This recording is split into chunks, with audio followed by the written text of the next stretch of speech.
If I may, how was your experience at post 9/11? It was scary. It was very scary. I remember vividly. I'll never forget this. My mom waking us up, being when you wake up, it's just like any other day. I had school. I remember she woke us up and she said, "Hey, something happened on the news. Can you guys we usually right when we woke up, we'd go to the bathroom, use the bathroom, brush our teeth. She's Right. like, I want you guys to come to the living room with me. I want you guys to watch this." So she sat us down. And usually, what would happen is after we do the bathroom, we get dressed, we would sit, watch TV, eat our food, and then go to school. And she made us sit there. She said, "Today, the World Trade Center and the Pentagon. I don't even think the Pentagon was attacked." She said the World Trade Center got attacked. They both got attacked. The people who did it are Muslim, and you know that we're Muslim. People at school are probably going to ask you guys a lot of questions. And people, she sat down and prepped us for she literally told us, Preparing you guys. preparing us that this is what we're going to have to deal with for what we thought was going to be for the next couple of months.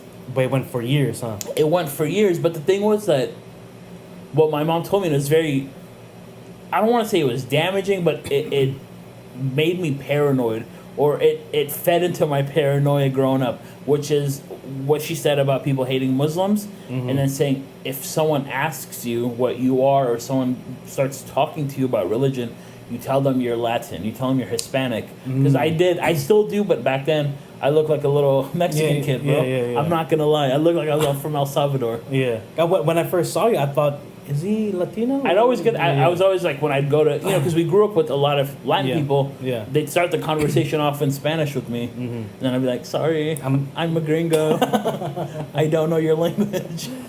Dang. But So when you said that, oh, I'm Latino, I'm Mexican, so are you trying to get them to think that you're like Catholic or Christian or something? well, it's more so to hide my identity. Okay, gotcha. And I think that really got to me, because I felt like I had to do that. And I remember at that time we would go to the Boys and Girls Club.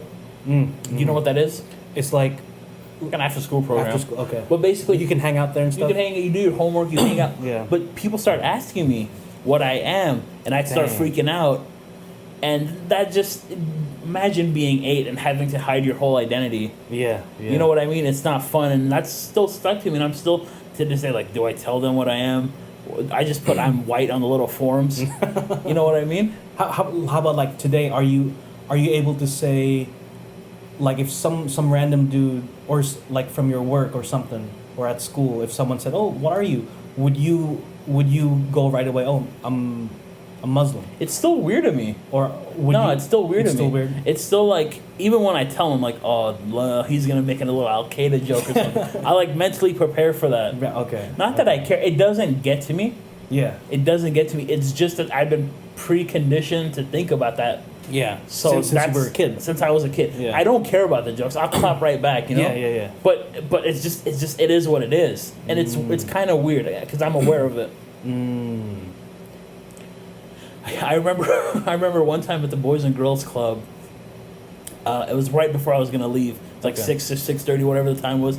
And this one of the I don't know if they're employees, volunteers, whatever they were, came up to me and asked me like, "Hey, where are you from? Where's your family from?"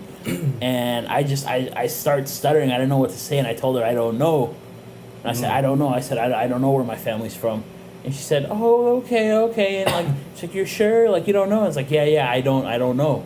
And then at that time, my cousin was, she was at our house or she was staying with us. I don't remember. She came and picked me up, and she was much older than I was. And that chick went and asked her, like, "What are you?" And she told us like, "We're from Afghanistan." But she told it. She spilled the beans. That's how I felt. I was like, you spilled the beans. Like, we're supposed to. They keep this to know. ourselves. They know now. Yeah, like I was mad, like as an 8-year-old. But then she told me, she's like, "It's okay. They're not here to judge you, and they're not here." But I thought I was already fucking. It was too late. Dang. It's too late to turn back. Shoot. But Yeah, dude. has that paranoia gone down over the years, or do you still have that barrier? Like hardened. What do you mean? Like if someone were to ask you, "What are you? What are you? Culturally, what are you religiously?" It's always weird to me. okay. Like bro, I don't care if someone asks me about what I am because I'm genuinely curious too about other people, right? Okay. But there's a nice way of asking it, I guess, and there's a weird way. The weird way is. The weird way is like, oh, what are you, bro? Are you Al Qaeda, huh? And Middle East. Hello, you're DJ Khaled, huh? Yeah. That's the weird way. But then some people they're genuinely curious. They'll be like, if I may ask. Yeah. That's like the more respectful way. The more respectful way. Yeah. Just like, what are you? And like, that's cool. And I don't mind Yeah. talking about it. Yeah. But don't, because I'm sure like you as an Asian American probably, like I've heard it before, like, what Asian are you? That's What Asian That's are you? super Yeah. disrespectful. Yeah. Right? I mean, Like, yeah. or do you think? I mean. Or is it in context? I don't like over the years now, if someone says, "What Asian are you?" Like now, I don't really feel offended. I guess anymore, or I'm not sure. I'm not sure if I ever got offended. Okay. I mean, Can I say this? Yeah. Does it matter who asks? Is there a certain persona? You feel like there's like negative connotation if like a white person asks? Can you give me the question again? Yeah. Okay. Because the question as in what Asian are you? Can you say that to me? Yes. Okay. Okay. Philip, what Asian are you? Is that what you're asking? Yeah. I'm not sure if that question if it were to be asked by a black dude, a white dude. I think it depends on how it's asked. Maybe I'll feel offended. Like, hey, man, what Asian? Maybe like that. Okay. But I'm not sure. I need to. It's by the tonality, it seems Maybe like. tonality. Maybe the tonality. But I mean, if I hear that, like, what Asian are, usually most often, I would like reply back like, oh, I'm if it's like a serious, like, oh, I'm Filipino. But if it's like, if I know, like, if I feel like this guy like likes to joke, Yeah. like, oh, I'm Chinese, man. You know, like, and they'll be like, you sure? I don't think so. And then we go back and forth. But So you're picking up on the situation. Okay. Because I think this is me projecting some of my insecurities. It's like, okay. if like a white person were to ask me like, what am I? Oh yeah, how, You know, how would you feel? that little exclamation mark in my head, like, Like, is this motherfucker racist? Even though there's checks and balances. Like, in my own mind, like, I'm very aware of my surroundings and who I am, right? Mm-hmm. But at the same time, those little thoughts come up, like, is this a Bush? Is this a go? Let's go, Brandon. You know what I mean? Has anyone been like truly racist to you? Very few people. And we live in California, so I don't know if that's what it is. Yeah. To my face, very few people have been Like, racist. Like, has anyone been truly racist to you in high school? Truly racist? Truly. I never picked up any. When you say truly racist, I mean to the point where I'm assuming like that I felt scared, or that I felt threatened by the comments. Is that what you mean? Both. Yeah, no, it's never been like that. I see. There's been jokes that have been gone like that, maybe They gone a little too far. Okay. But it's never been on some malice thing, right? I've never felt like, oh, this dude really Okay. hates me.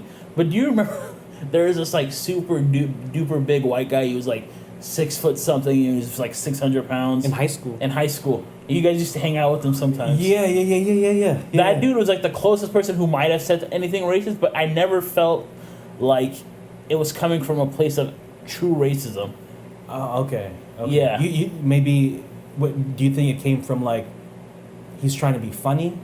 Yeah, I think. As a jokester, I think there's a price you pay for making jokes, and sometimes you take it too far. Right. Yeah. But I can't be mad at that. Now, if there was some malice intent, he's through. You know what I mean? Then it's bad. Yeah. But I still, bro, like I don't think so. Over the internet, people are super racist. For sure. But that's because it's the internet. It's the internet. There's like an invisible wall protecting them.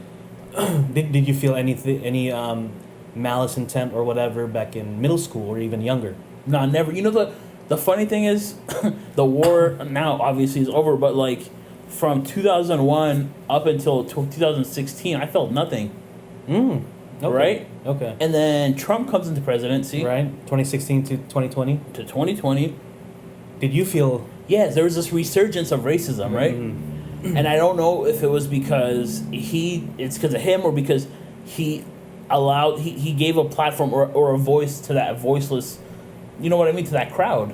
Because there's always going to be racist people, right? There's always going to be thieves. There's always going to be rapists. There's a subsect of it. But I felt like that their voice was a lot louder, and I genuinely felt like uneasy at times. Uneasy at times. I remember my dad going to Sweden in December 2015, or basically he went before the inauguration and came back after the inauguration. So Trump was in office. Gotcha. Yeah, I don't know the exact timeline, but we were all scared because if you remember, he was doing bans on Islamic countries, right? Islamic countries and people who were not white. And my dad was a full citizen. He's been a citizen for now 40 plus something years. Yeah. He's more American than me. Than us, for sure. But in the back of my mind and my family's mind, were like, dude, he might get freaking stuck there. Because people, if you remember, were being stuck and getting banned or getting like, they'd fly into like, let's say, not Iran or those crazy countries, but like other Islamic countries. And then they weren't being able to come back in. So yeah, what happened? Was he able to? He was able to come right back in, but we lived in fear. Yeah, you know what I mean? Because he preached like there was some Latin hate, but there's a lot of Islamophobia. Yeah. That came during that.